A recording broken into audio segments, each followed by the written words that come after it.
presidente. Bueno, bienvenido, licenciado Max Alberto Diner Sala. Usted tiene una amplia trayectoria como abogado, revisamos puntualmente su currículum y varias de sus actuaciones. Ahora está propuesto para ser procurador fiscal, para ser, como usted dice, el abogado de la Secretaría de Hacienda, encargado, por lo tanto, de defender al Estado en materia hacendaria. Yo quisiera hacerle, pues, al menos dos preguntas y un comentario. En primer lugar, yo no puedo estar de acuerdo con lo que acaba usted de comentar, de que la reforma hacendaria cubre los requisitos de equidad, legalidad, proporcionalidad. Usted sabe perfectamente, y a la luz de los resultados de esta reforma, pues el IEPS, los tres tipos de IEPS que usted comenta en este momento, el de alimentos, el de bebidas y el de alimentos para mascotas, pues fueron con una visión recaudatoria, cuando el enfoque era cuidar la salud de la población. Por el otro lado, el IVA en fronteras, pues causó un enorme daño a la población de esas latitudes, y el impuesto sobre la renta, su incremento dañó enormemente, sobre todo a personas físicas pues de ingresos medios. Estando la economía como está, con este panorama bastante complejo, yo le quisiera preguntar si como procurador, como consejero, como el abogado de la Secretaría de Hacienda, estaría dispuesto a hacer una ley de ingresos base cero para partir de cero y revisar todo el sistema tributario mexicano para que verdaderamente cumpla con los requisitos constitucionales de ser proporcional, equitativo, legal. También, por lo que usted también comenta, que ya tenemos ahora un nuevo sistema adversarial acusatorio que entrará en vigor el próximo año, y sería muy bueno ir preparando toda esta transición, porque ya hay pues este nuevo escenario. El legal que usted comenta, que ahora tenemos un artículo primero de la Constitución que pone a los derechos humanos por encima de cualquier otro razón o razonamiento. Esta nueva ley de amparo que nos da un interés legítimo a los ciudadanos, incluso como un amparo colectivo, entre muchos otros avances que hemos tenido. Esa es una primera pregunta. Una segunda es, usted habla, por ejemplo, de pues la proporcionalidad, la legalidad de los impuestos, pero nos acaban de entregar la cuenta pública 2013, el Auditor Superior de la Federación, y en él se comenta que el SAT condonó 166,479 millones de pesos y que el 95.8% de estos recursos correspondieron a 36 empresas. O sea que 36 empresas se llevaron más del 50% del total de las condonaciones, lo cual también pues habla de 36 privilegiados, porque el resto de la población pues tuvo que pasar por sangre, sudor y lágrimas con la reforma fiscal. Por último, le preguntaría, por ser tema que usted también abordó en su exposición, la segunda sala de la Suprema Corte de Justicia de la Nación resolvió recientemente una tesis de jurisprudencia, y por lo tanto es obligatoria para los juzgados de distrito, donde se tramitan los amparos, conceder la suspensión a los contribuyentes para que no envíen mensualmente la información contable. ¿Cuál es, a su juicio, la trascendencia de esta medida ordenada por la Suprema Corte? Y como procurador fiscal, si va a buscar combatirla o va a buscar aceptarla, o cuál recomendación hace al legislativo para seguir trabajando en ese tema. Es cuanto, muchas gracias. Gracias a usted.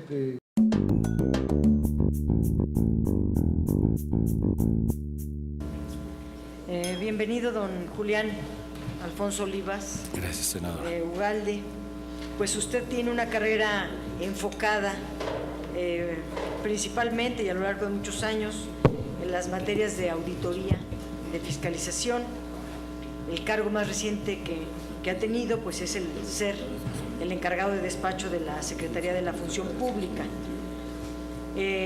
Al hacer una revisión del último año de usted al frente de la Secretaría de la Función Pública, nos informa usted mismo que hubo 14.905 sanciones administrativas registradas, que 346 servidores públicos fueron destituidos, que 2.614 fueron inhabilitados y 3.299 fueron suspendidos y otros más recibieron sanciones económicas. Este reporte anual de la Secretaría de la Función Pública no está desglosado. Grosso modo dice que los procedimientos disciplinarios se impusieron a 12.651 servidores públicos.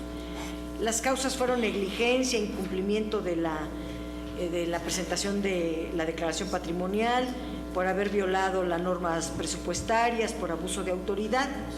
Pero al revisar la página del Sistema de Registro de Servidores Públicos Sancionados, a cargo de la Secretaría de la Función Pública, no se puede descargar la información, ni tampoco se puede desglosar, ni tampoco está la lista de los servidores públicos sancionados, una lista que debe de tener acceso todo público.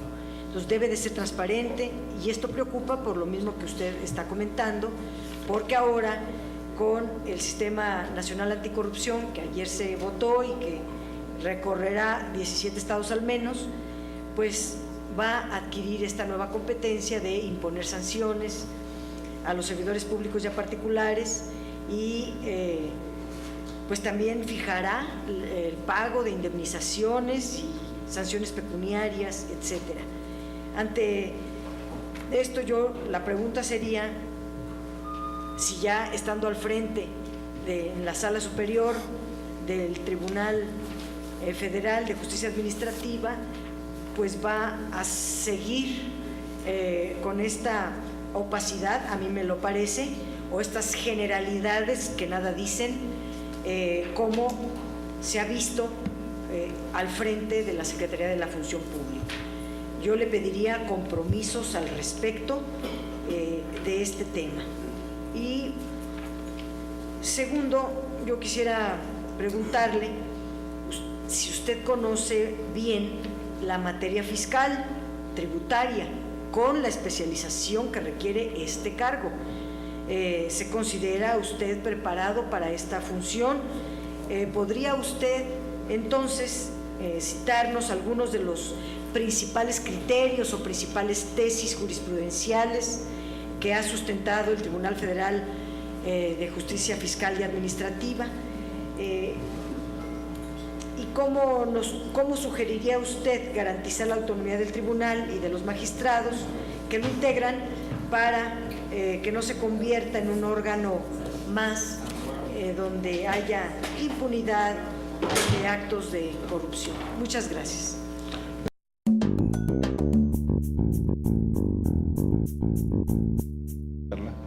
Posteriormente el senador Gerardo. Gracias, presidente. Yo quisiera preguntarle a don José de Jesús González López, que ha estado en la Sala Superior de este importante tribunal, como bien usted lo comenta, hacerle una pregunta.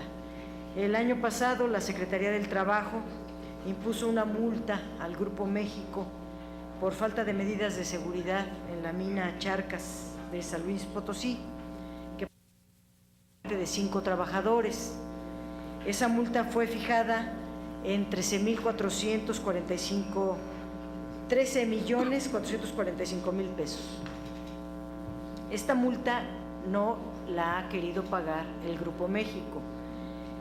Interpuso un juicio de nulidad para no pagar esta sanción. La pregunta sería, ¿qué medidas legales considera usted necesarias para evitar que la muerte compatriotas, de personas, los responsables paguen la sanción. Esa sería la pregunta. Preguntaría a Juan Marcos Gutiérrez González, ¿cuál es su opinión respecto al anuncio que acaba de hacer el Tribunal Federal de Justicia Fiscal y Administrativa respecto de la creación de salas especializadas en materia de comercio exterior? ¿Considera usted necesaria esta medida? Y me gustaría que fundamentara su respuesta. A doña Tania María Herrera Ríos le quisiera preguntar, usted que ha estado en la Suprema Corte, el 13 de marzo pasado, el Pleno de la Suprema Corte de Justicia de la Nación fijó una jurisprudencia en la que determinó que no es procedente el amparo indirecto por parte de los contribuyentes en contra del embargo de cuentas bancarias. ¿Usted considera justa esta jurisprudencia? ¿Cuál es su opinión respecto de esta decisión de la Suprema Corte? Gracias.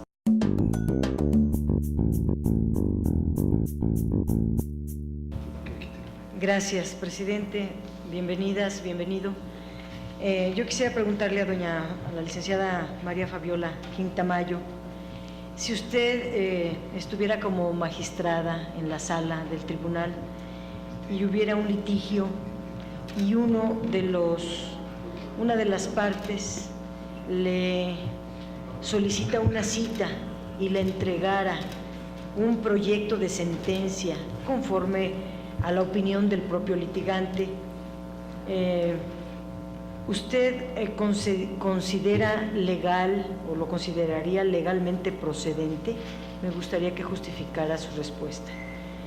Preguntarle a doña Magdalena Judith Muñoz Ledo Belmonte, conforme a la reforma del artículo 1 constitucional de junio del 2011, ¿considera usted que las salas del Tribunal Federal de Justicia Fiscal y Administrativa pueden realizar el control de constitucionalidad incluso antes de que algún juez o algún magistrado, magistrada, se haya pronunciado sobre este tema? Y preguntarle a don Jorge Lerma Santillán, uno de los temas pues más importantes de los últimos años para la justicia administrativa es aplicar el principio pro persona o de derechos humanos contenido en el primero constitucional. ¿De qué manera considera usted que la estructura y funcionamiento del tribunal garantiza el cumplimiento de este precepto constitucional? Por sus respuestas, gracias.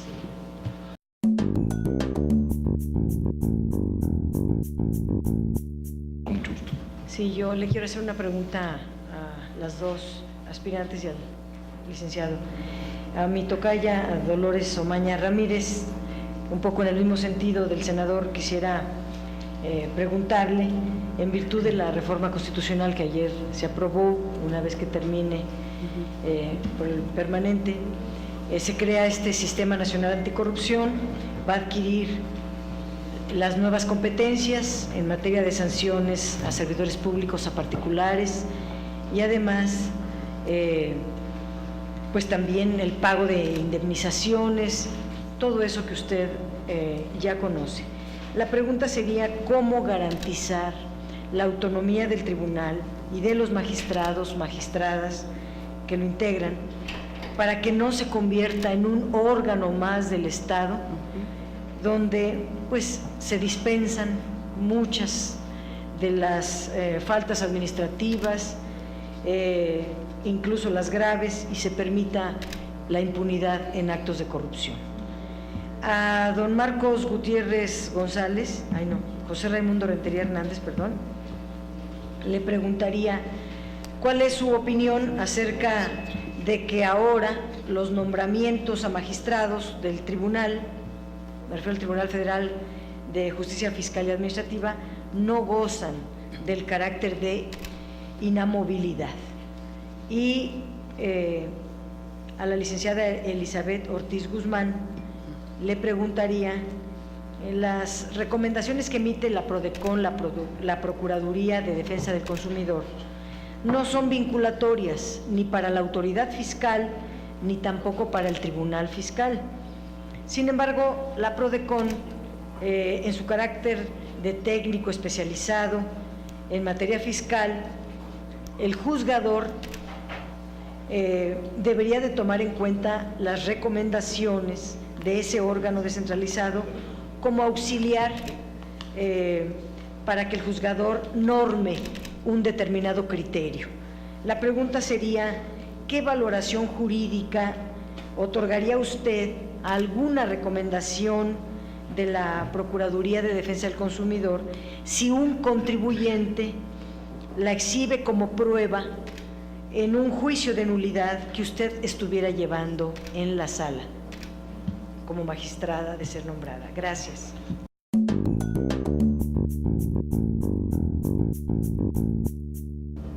Sí, muchas gracias.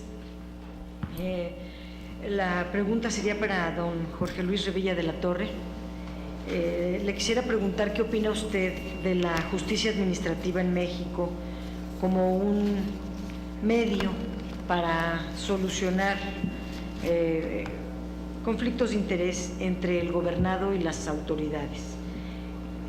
¿Considera usted que esta figura de justicia alternativa pudiera entrar en pugna con la justicia que imparten los tribunales?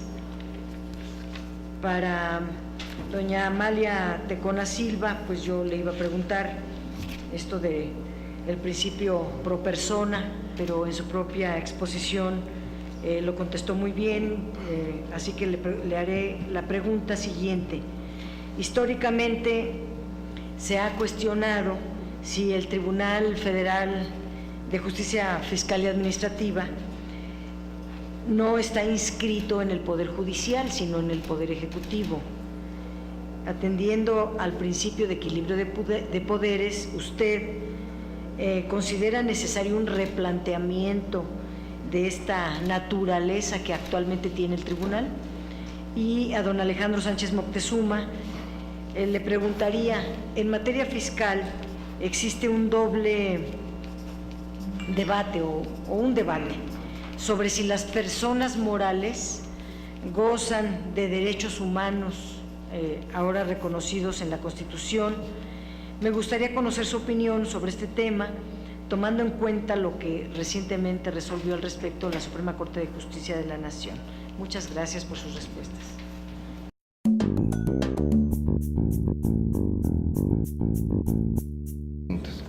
Sí, a don Manuel de Jesús Torres Valles, ¿cuál sería su opinión, licenciado, de los juicios sumarios en cuanto a su eficacia, en cuanto a la impartición de justicia y en cuanto a las cargas de trabajo recibidas por el tribunal? A don Alfredo Ureña Heredia le preguntaría,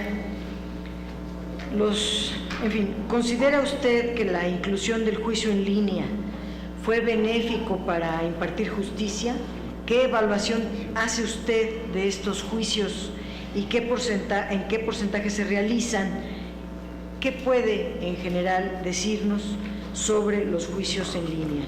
A don Francisco Enrique Valdominos Elizalde le preguntaría, el juicio de nulidad puede ser improcedente por varios motivos, entre ellos de que el acto impugnado no afecte los intereses jurídicos del demandante.